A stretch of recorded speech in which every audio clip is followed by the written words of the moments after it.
Blueberries for Sal by Robert McCloskey. Blueberries for Sal.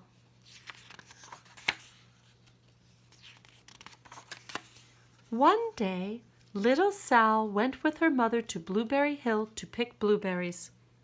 Little Sal brought along her small tin pail, and her mother brought her large tin pail to put berries in.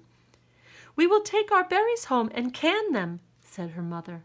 "Then we will have food for the winter."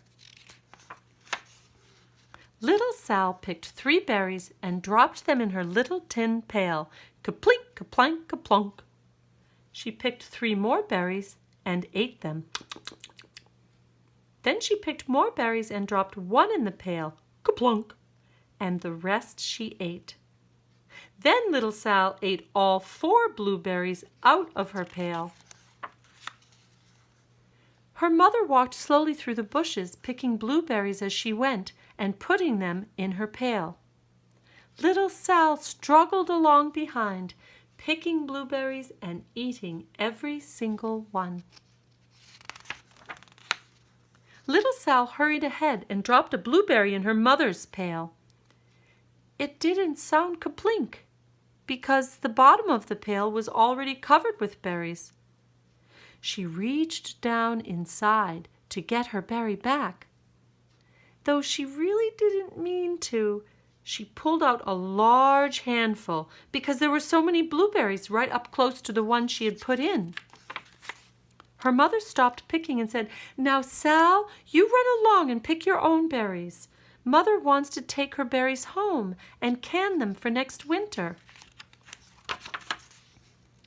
Her mother went back to picking, but little Sal, because her feet were tired of standing and walking, sat down in the middle of a large clump of bushes and ate blueberries.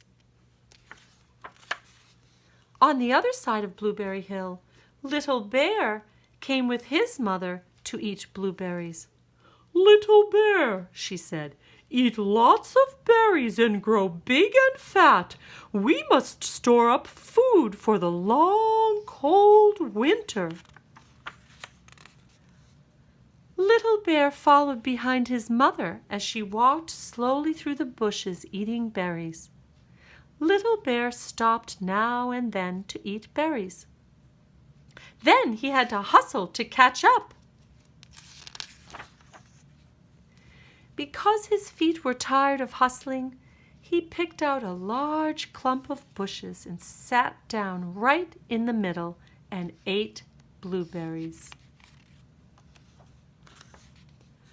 Over on the other side of the hill, little Sal ate all of the berries she could reach from where she was sitting.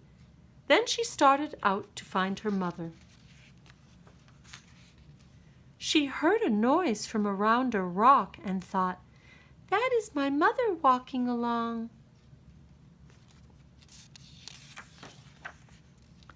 But it was a mother crow and her children, and they stopped eating berries and flew away, saying, "Caw, caw, caw." Then she heard another noise in the bushes and thought, "That is surely my mother, and I will go that way." But it was Little Bear's mother instead. She was tramping along, eating berries, and thinking about storing up food for the winter. Little Sal tramped right along behind. By this time, Little Bear had eaten all the berries he could reach without moving from his clump of bushes. Then he hustled off to catch up with his mother. He hunted and hunted, but his mother was nowhere to be seen. He heard a noise from over a stump and thought, "That is my mother walking along." But it was a mother partridge and her children. They stopped eating berries and hurried away.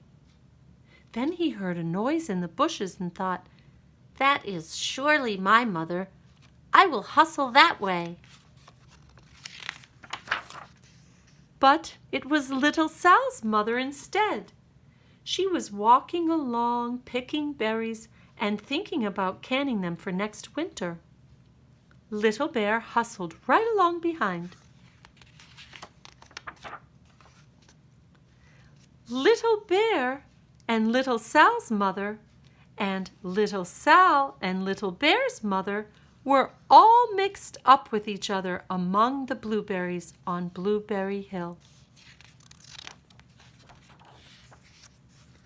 Little Bear's mother heard Sal walking along behind and thought it was Little Bear, and she said, "Little Bear, munch, munch, eat all you can possibly hold. Swallow." Little Sal said nothing. She picked 3 berries and dropped them, ka-plink, ka-plank, ka-plunk, in her small tin pail. Little Bear's mother turned around to see what on earth could make a noise like ka-plunk.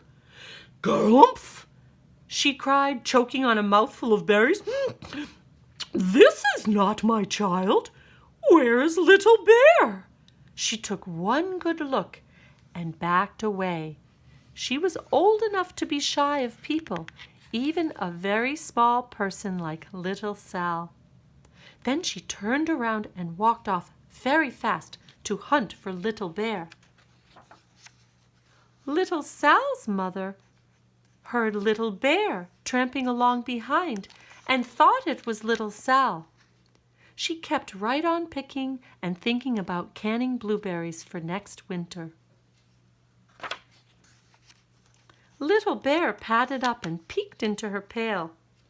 Of course, he only wanted to taste a few of what was inside, but there were so many and they were so close together that he tasted a tremendous mouthful by mistake.